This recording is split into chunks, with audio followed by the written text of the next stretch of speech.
وہ اپنی طرف سے انکار کی ہر وجہ ختم کرایا تھا، مسلمان بھی ہو گیا تھا، ایک اچھے پروفیشن میں بھی تھا، خاندانی اعتبار سے بھی اچھا تھا۔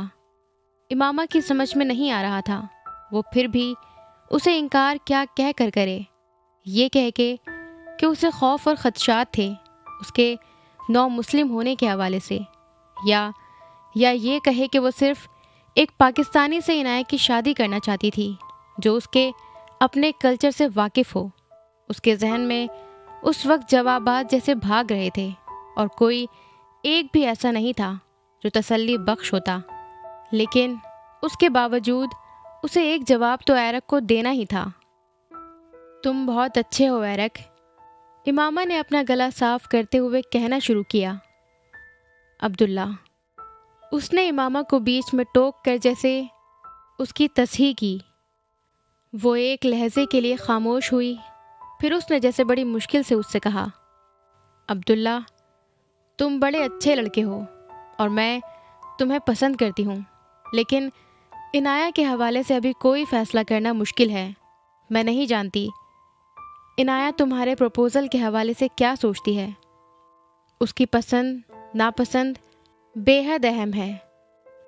وہ جملہ ادا کرتے ہوئے بھی امامہ کو احساس ہو رہا تھا وہ ایک بے تکی بات کر رہی تھی۔ اگر بات عنایت کی پسند ناپسند کی تھی تو پھر رشتہ پکا تھا۔ ایرک کے لیے اس کی پسندیدگی بہت واضح تھی۔ میں نے عنایت سے پہلے اس لیے بات نہیں کی کیونکہ آپ نے مجھ سے وعدہ لیا تھا میں یہ بات جب بھی کروں گا آپ سے ہی کروں گا۔ اس نے امامہ کی بات کاٹ کر جیسے اسے یاد دہانی کرائی تھی۔ میں سالار سے بات کروں گی، تم 2 ہفتے پہلے آ جاتے تو ان سے تمہاری ملاقات ہو جاتی، وہ یہیں تھے کچھ دن، امامہ نے جواباً کہا تھا۔ فوراً ہاں کہہ دینے سے یہ بہتر تھا۔ وہ جہاں بھی ہوں گے میں ان سے ملنے جا سکتا ہوں۔ میں جانتا ہوں وہ بڑے مصروف ہیں، لیکن پھر بھی ایرک نے اس سے کہا، آپ کو تو میرے پروپوزل پر کوئی اعتراض نہیں ہے نا؟ وہ ایک دم خوش ہوا تھا اور اس کے چہرے سے چھلکنے والی خوشی اور اطمینان نے جیسے امامہ کو احساس جرم میں مبتلا کر دیا تھا۔ میں نے تمہیں بتایا ہے عبداللہ، تم بہت اچھے ہو، لیکن میری خواہش ہے کہ عنایت کی شادی جس سے بھی ہو وہ صرف نام کا مسلمان نہ ہو، نیک ہو، دیندار ہو، سمجھ بوجھ رکھنے کے ساتھ ساتھ دین کی تعلیمات پر عمل بھی کرتا ہو۔ امامہ نے اس سے کہنا شروع کیا۔ وہ بے حد سنجیدہ تھی، وہ اس کی بات بے حد غور سے سن رہا تھا۔ مرد کو دین کا پتہ نہ ہو تو عورت کے لیے بہت مسئلہ ہو جاتا ہے۔ یہ ایک پوری نسل کی تربیت کی بات ہوتی ہے۔ ہم لوگ لبرل مسلمان ہیں، لیکن بے دین اور بے عمل نہیں ہیں، اور نہ ہی ایسا ہونا چاہتے ہیں، نہ اپنی اگلی نسلوں کے لیے یہ چاہتے ہیں۔ مجھے نہیں پتا تم کتنے باعمل ہو اور اسلام کے بارے میں تمہارے نظریات کتنے واضح ہیں، لیکن عنایت بہت مذہبی ہے۔ میں نہیں چاہتی اس کی شادی ایسی جگہ ہو جہاں میاں بیوی کے درمیان جھگڑے کی وجہ مذہبی اعتقادات اور ان پر عمل کا ہونا یا نہ ہونا ہو۔ وہ کہتی جا رہی تھی، تمہیں شاید پتہ نہ ہو، لیکن میں بھی نو مسلم تھی۔ اپنے مذہب کو ترک کر کے اسلام کی صحیح تعلیمات اختیار کی تھی میں نے۔ فیملی، گھر، سب چھوڑا تھا، بڑے مسائل کا سامنا کیا تھا۔ یہ آسان نہیں تھا۔ اس کی آواز بھر آ گئی تھی۔ وہ رکی، اپنی آنکھیں پوچھتے ہوئے وہ ہنسی، یوں جیسے اپنے آنسوؤں کو چھپانا چاہتی ہو۔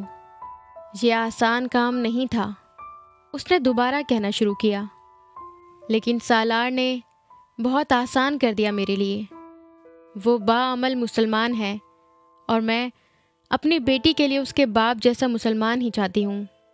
زندگی میں اتنی تکلیفیں برداشت کر کے، اتنی لمبی جدوجہد کے بعد میں اپنی اگلی نسل کو پھر سے بے دین اور بے عمل دیکھنا نہیں چاہتی۔ تم مسلمان تو ہو، لیکن شاید اسلام کی تعلیمات میں اتنی دلچسپی نہ ہو، کیونکہ تمہارے مسلمان ہونے کی وجہ ایک لڑکی سے شادی ہے۔ شادی ہو جائے گی تو تمہاری دلچسپی دین میں ختم ہو جائے گی۔ کچھ عرصہ بعد شاید تمہیں یہ بھی یاد نہ رہے کہ تم مسلمان ہو۔ حرام اور حلال کے درمیان جو دیوار ہم اٹھا کر رکھتے ہیں، تمہارے لیے وہ اٹھانا ضروری نہ ہو۔ محبت بہت دیر بعد چلنے والی شے نہیں ہے۔ اگر دو انسانوں کے بیچ عادات، اعتقادات اور خیالات کی خلیج ہو تو۔ ایرک نے اس کی گفتگو کے درمیان اسے ایک بار بھی نہیں ٹوکا تھا۔ وہ صرف خاموشی سے اس کی باتیں سنتا رہا۔ تم کسی ویسٹرن لڑکی سے شادی کر لو تو تمہاری بہت اچھی نبھے گی۔ وہ اب اسے جیسے مشورہ دیتے ہوئے راستہ دکھانے کی کوشش کر رہی تھی۔ وہ مسکرا دیا۔ کوئی اچھی مسلمان لڑکی جو وہیں سے ہو۔ وہ جو بھی ہوگی، آپ کی بیٹی تو نہیں ہوگی مسز سالار۔ اس بار اس نے اس لمبی گفتگو کے دوران پہلی بار امامہ کو ٹوکا۔ امامہ خاموش ہو گئی۔ آپ نے اچھا کیا یہ سب کچھ کہا مجھ سے۔ جو بھی آپ کے خدشات ہیں میں اب انہیں دیکھ سکتا ہوں اور آپ کو وضاحت بھی دے سکتا ہوں۔ 9 سال ہو گئے ہیں مجھے عبداللہ بنے، لیکن مجھے لگتا ہے مسلمان میں بہت پہلے سے تھا۔ تب سے جب آپ لوگوں کے خاندان سے ملنا شروع ہوا تھا۔ وہ بہت سوچ سوچ کر ٹھہر ٹھہر کر کہہ رہا تھا۔ میں بہت زیادہ باعمل اور با کردار مسلمان نہیں ہوں، آپ کے بیٹوں جیسا تو بالکل بھی نہیں ہوں، لیکن اپنے آس پاس نظر آنے والے بہت سے مسلمانوں سے بہتر ہوں۔ 9 سال میں نے اپنے دین کے حوالے سے صرف حرام اور حلال ہی کو نہیں سمجھا، اور بھی بہت کچھ سمجھنے کی کوشش کی ہے۔ مجھے پتہ ہے آپ ختم نبوت پر یقین نہیں رکھتی تھیں، رسول اللہ صلی اللہ علیہ وسلم کو آخری نبی تسلیم نہیں کرتی تھیں، پھر آپ تائب ہو کر مسلمان ہوئیں۔ مجھ سے یہ مت پوچھیے گا کہ یہ مجھے کس نے بتایا، لیکن میں یہ جانتا ہوں، اور اس لیے آپ سے یہ توقع رکھتا ہوں کہ آپ مجھ سے زیادہ ہمدردی رکھیں گی۔ آپ کی طرح میں بھی اپنی اگلی نسل کو اچھا انسان اور مسلمان دیکھنا چاہتا ہوں، صرف مسلمان نہیں۔ اس لیے آپ کی بیٹی سے شادی کرنا چاہتا ہوں۔ ایک اچھی دیندار عورت ہی ایک اچھے گھرانے کی بنیاد رکھتی ہے، یہ بھی دین نہیں بتایا ہے مجھے۔ امامہ اس کی باتیں سن رہی تھی۔ عبداللہ اس کے انکار کو بہت مشکل کرتا جا رہا تھا۔ وہ جو بھی اس سے کہہ رہا تھا وہ لگی لپٹی کے بغیر کہہ رہا تھا۔ مجھے عنایہ بہت اچھی لگتی ہے، محبت کرتا ہوں اس سے، لیکن شادی کا فیصلہ صرف محبت کی وجہ سے نہیں کیا، نہ ہی مذہب کی تبدیلی محبت کا نتیجہ ہے۔ میری زندگی میں آپ اور آپ کی فیملی کا ایک بہت پازیٹیو رول رہا ہے۔ میں آپ لوگوں کے مذہب سے بعد میں متاثر ہوا تھا، آپ لوگوں کی انسانیت اور مہربانی سے پہلے متاثر ہوا تھا، اور میری زندگی کے ایک بہت مشکل فیز میں مجھے آپ لوگوں کا حسن سلوک یاد ہے۔ ایک ایک چیز آپ کہیں تو میں دہرا سکتا ہوں۔ میں اس مذہب کے حصار میں آ گیا تھا جو ایسے خوبصورت انسان بنانے کی صلاحیت اور قدرت رکھتا تھا۔ میں اس وقت بہت چھوٹا تھا، آپ لوگوں کے لیے جو محسوس کرتا تھا اسے آپ لوگوں کو بتا نہیں سکتا تھا۔ اب اتنے سالوں بعد مجھے موقع ملا ہے تو میں بتا رہا ہوں۔ وہ رکا، سر جھکائے بہت دیر خاموش رہا۔ آپ لوگ میری زندگی میں نہ آتے تو میں ایک بہت برا انسان بنتا۔ پاپا کی موت کے بعد میں ویسے ہی تھا جیسے سمندر میں ایک چھوٹی سی کشتی جس کی کوئی سمت نہیں ہوتی، ڈوب جاتی تو ڈوب جاتی۔ میں اس وقت بہت دعا کیا کرتا تھا کہ مسٹر سکندر کو کچھ نہ ہو، ان کا ٹریٹمنٹ صحیح ہو جائے، کیونکہ میں نہیں چاہتا تھا آپ کے گھر میں وہ تکلیف آئے جس سے میں اور میری فیملی گزر رہی تھی۔ وہ چپ ہو گیا۔ امامہ بھی بول نہیں سکی۔ پانی دونوں کی آنکھوں میں تھا اور درد بھی، اور یہ دونوں چیزیں چھپانے کی کوشش میں تھے۔ میں پاکستان صرف آپ سے بات کرنے اور یہ سب بتانے کے لیے آیا ہوں کہ آپ نے اپنی بیٹی کی تربیت بہت اچھی کی ہے۔ وہ بہت عزت اور حیا والی ہے، اور میں نے اتنے سالوں میں اس کے لیے محبت کا جذبہ رکھنے کے باوجود ان حدود کا احترام کیا ہے جو آپ نے اس کے لیے طے کی ہیں اور جسے اس نے کبھی نہیں توڑا۔ میں آپ کی بیٹی کو اتنی ہی عزت اور احترام کے ساتھ اپنی زندگی اور گھر کا حصہ بنانا چاہتا ہوں۔ عبداللہ نے اپنے بیگ سے ایک چھوٹی سی ڈبیا نکال کر اس لفافے کے اوپر رکھ دی جو اس نے میز پر رکھا تھا۔ اس خوبصورت لفافے کے اوپر ایک خوبصورت سرخ ڈبیا میں عنایت سکندر کا نصیب تھا، جو اتنا ہی خوبصورت تھا۔ نم آنکھوں کے ساتھ امامہ اس ڈبیا پر سے نظریں نہیں ہٹا سکی۔ اس کی مرضی سے کبھی کچھ نہیں ہوتا تھا، لیکن جو بھی ہوتا تھا وہ بہترین ہوتا تھا۔ رنگ خوبصورت ہے پر نکلی ہے۔ حمید نے ڈنر ٹیبل پر بیٹھے فش اور چپس کھاتے ہوئے ڈبیا کو رئیسہ کی طرف سرکایا، جو سلاد کا ایک پیالہ کھاتے ہوئے اس کی بات سن رہی تھی۔ کھلی ہوئی ڈبیا کو بند کرتے ہوئے اس نے اسی ہاتھ سے اپنے گلاسز ٹھیک کیے اور بڑی تحمل سے کہا، میں جانتی ہوں۔ وہ فش اور چپس تقریباً نگل رہا تھا اور ساتھ ٹی وی لاؤنج میں ٹی وی پر رگبی کا ایک میچ دیکھ رہا تھا۔ رئیسہ ویکینڈ گزارنے وہاں آئی تھی، امریکہ واپس آنے کے بعد، اور اگلے دن عنایہ بھی وہاں پہنچ رہی تھی، اور اس وقت ایک فاسٹ فوڈ سے ہوم ڈیلیوری سروس کے ذریعے منگایا گیا کھانا کھانے میں مصروف تھے جب رئیسہ نے وہ انگوٹھی اسے دکھائی تھی۔ تم نے کسی کو دینی ہے یا تمہیں کسی نے دی ہے؟ حمید نے میچ دیکھتے دیکھتے چلی ساس کی بوتل تقریباً اپنی پلیٹ میں خالی کرتے ہوئے اس سے پوچھا۔ ہشام نے دی ہے، رئیسہ نے کسی تمہید کے بغیر مدھم آواز میں بے حد سنجیدگی سے کہا۔ اس بار حمید نے اسکرین سے نظریں ہٹا لی تھیں۔ جب وہ واپس آئے گا تو میں اسے واپس کر دوں گی، اس نے ایک لمحے کے توقف کے بعد اسی سانس میں کہا۔ مطلب؟ حمید اب سنجیدہ ہو گیا تھا۔ اس نے مجھے پروپوز کیا ہے، لیکن میں نے اس کا پروپوزل قبول نہیں کیا۔ میں چاہتی ہوں پہلے دونوں فیملیز آپس میں بات کر لیں، رئیسہ نے اسے مختصراً بتایا۔ لیکن ہشام تو ابھی اپنی فیملی کے ساتھ بحرین میں ہوگا، اس کی فیملی کیا وہاں سے آ کر بات کرے گی؟ حمید نے جواباً اس سے پوچھا۔ وہ دونوں ہشام اور اس کی فیملی کے حوالے سے بات کر رہے تھے۔ 3 دن پہلے بحرین میں ہونے والے رائل فیملی کے اس فضائی حادثے میں وہاں کے حکمران اور اس کی فیملی کے 6 افراد کی ہلاکت ہوئی تھی۔ بحرین کا حکمران ہشام کا تایا تھا، اور اس حادثے کی اطلاع ملنے کے فوری بعد ہشام اپنی فیملی کے ساتھ بحرین چلا گیا تھا۔ رئیسہ بھی اس کے ساتھ ہی امریکہ واپس آئی تھی۔ ہشام تو آ جائے گا اگلے ہفتے، لیکن اس کی فیملی ابھی رہے گی وہاں۔ رئیسہ نے اس سے کہا۔ تو پھر کیا ہوگا؟ حمید نے دوبارہ چپس کھانا شروع کرتے ہوئے کہا۔ اسی لیے تو تم سے بات کر رہی ہوں، تم بتاؤ، رئیسہ نے اسے جواباً کہا۔ ممی کریں گی صاف صاف 2 ٹوک انکار۔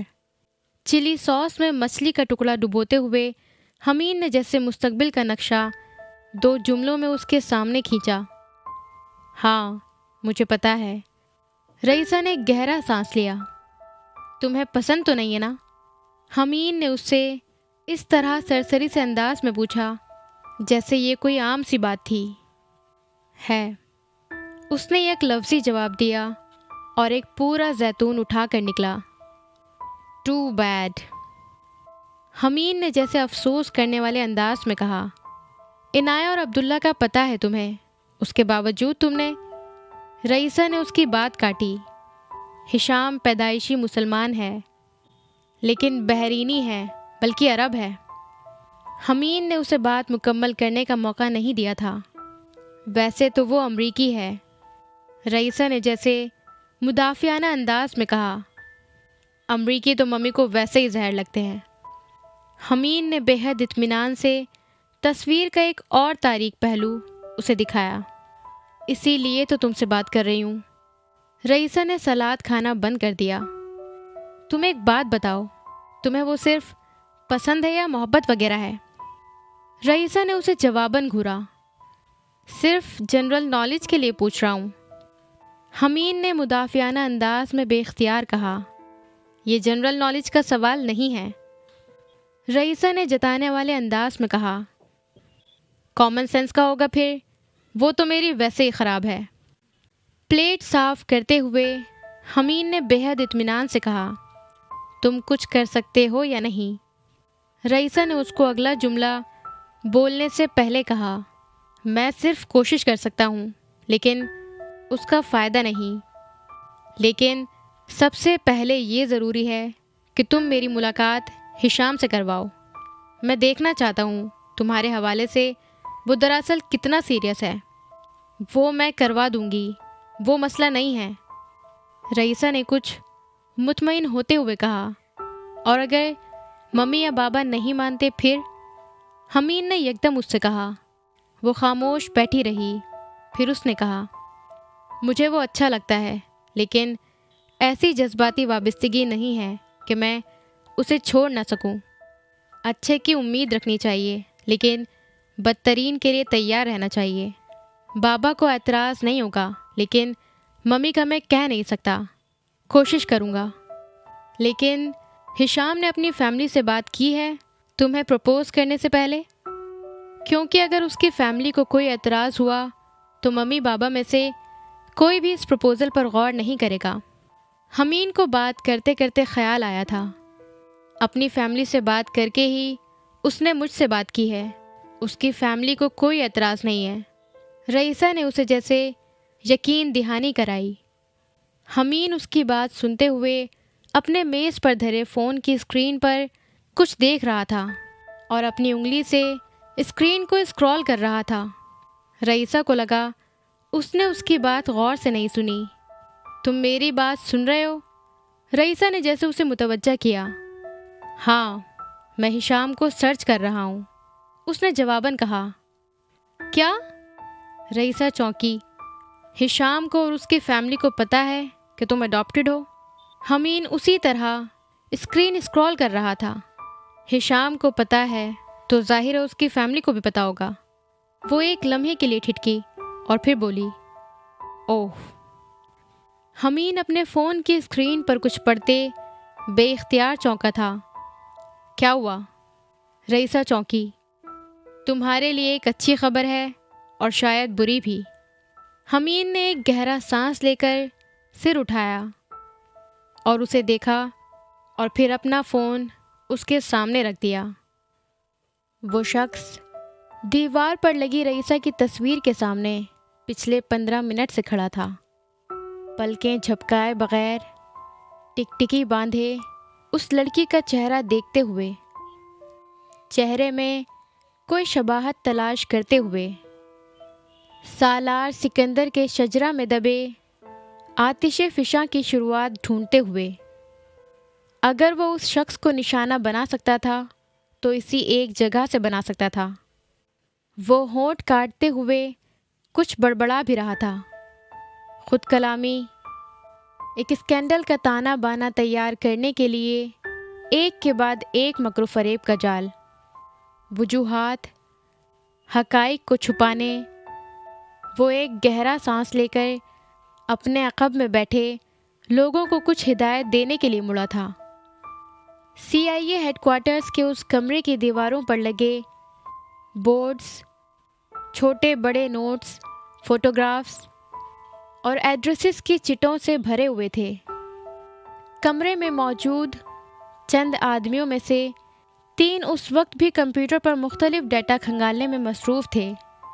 یہ کام وہ پچھلے 1.5 ماہ سے کر رہے تھے۔ اس کمرے میں جگہ جگہ بڑے بڑے ڈبے کھلے پڑے تھے جو مختلف فائلز، ٹیپس، میگزینز اور نیوز پیپرز کے تراشوں اور دوسرے ریکارڈ سے بھرے ہوئے تھے۔ کمرے میں موجود ریکارڈ کیبنٹس پہلے ہی بھری ہوئی تھیں۔ کمرے میں موجود تمام ڈیٹا ان کمپیوٹرز کی ہارڈ ڈسک میں بھی محفوظ تھا۔ کمرے میں موجود 2 آدمی پہلے 1.5 ماہ سالار سکندر کے بارے میں آن لائن آنے والے تمام ریکارڈز اور معلومات اکٹھی کرتے رہے تھے۔ کمرے میں موجود وہ تیسرا شخص سالار اور اس کی فیملی کے ہر فرد کی ای میلز کا ریکارڈ کھنگالتا رہا تھا۔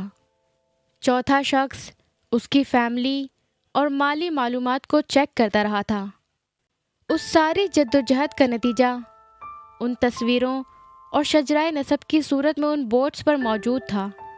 وہ 4 افراد دعویٰ کر سکتے تھے کہ سالار اور اس کی فیملی کی پوری زندگی کا ریکارڈ اگر خدا کے پاس موجود تھا تو اس کی ایک کاپی اس کمرے میں بھی تھی۔ سالار کی زندگی کے بارے میں کوئی ایسی چیز نہیں تھی جو ان کے علم میں نہیں تھی یا جس کے بارے میں وہ ثبوت نہیں دے سکتے تھے۔ آب حیات کے اور ایپیسوڈ سننے کے لیے ہمارے چینل کو سبسکرائب کریں، پسند آئے تو لائک کریں اور اپنے دوستوں کے ساتھ شیئر کرنا نہ بھولیں۔ Bye bye.